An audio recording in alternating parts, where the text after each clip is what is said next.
عزت نفس و اعتماد به نفس 2 تا چیز جدان و هیچ ربطی به همدیگه ندارن. ولی خیلیا این 2 تا رو با هم قاطی میکنن.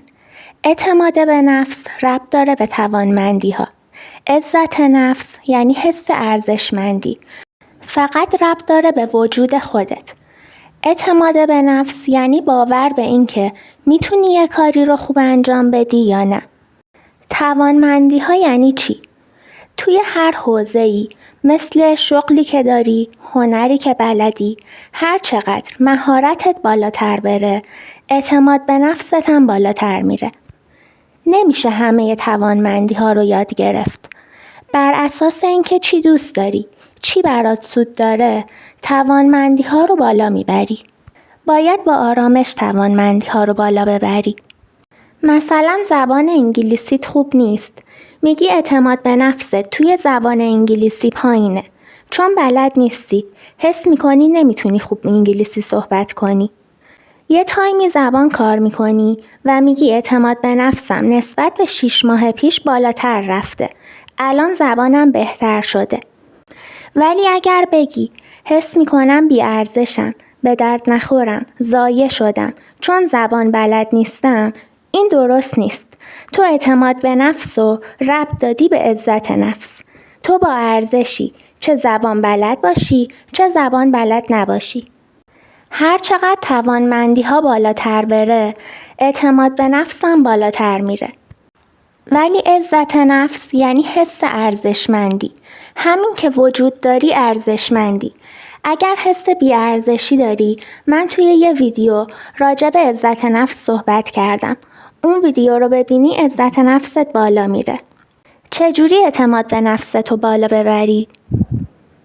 برای چیزایی که توش موفق شدی جشن بگیر. مهم نیست که چقدر کوچیک به نظر برسه. حتی اگر خونه رو مرتب کردی یا رفتی بیرون پیاده روی کردی.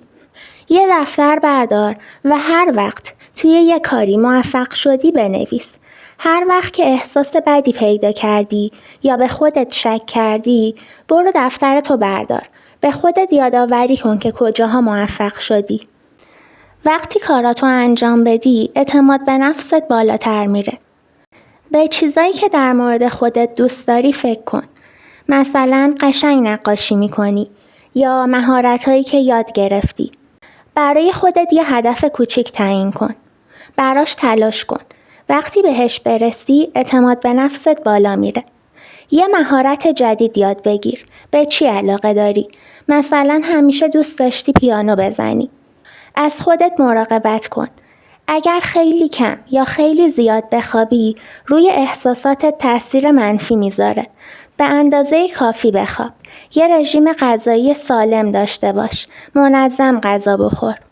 فعال بودن روی اعتماد به نفست تاثیر میذاره. سعی کن هر روز یکم فعالیت بدنی داشته باشی. میتونی ورزش کنی یا کارهای خونه رو انجام بدی. یه دفتر بردار. کارهایی که توی روز باید انجام بدی رو بنویس. وقتی کاراتو انجام بدی، اعتماد به نفست بالا میره. طبیعت بهت انرژی میده. یه تایمی از روز رو توی طبیعت بگذرون.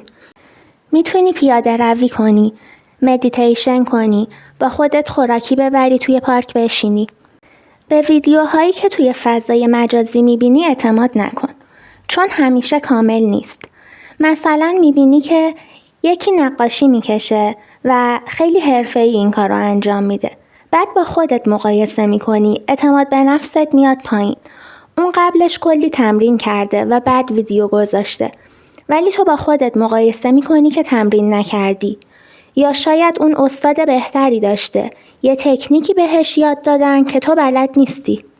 روی دستیابی به چیزی تمرکز کن که میتونی بهش برسی. اگر برای چیزی که خیلی بزرگتر از توانایی فعلیت باشه تلاش کنی، شکست بخوری، دلسرد و ناامید میشی. با گام‌های کوچیک شروع کن. وقتی بهش رسیدی، یه هدف کوچیک دیگه انتخاب کن. این باعث حرکت، باور مثبت و اعتماد به نفس میشه. تواناییات زیاد میشن. اهداف بزرگتری تعیین میکنی و به اونا هم میرسی. اگر عزت نفست پایینه و حس ارزشمندی نداری، من توی یه ویدیو راجع به عزت نفس صحبت کردم. حتما بعد از این ویدیو برو اون ویدیو رو هم ببین.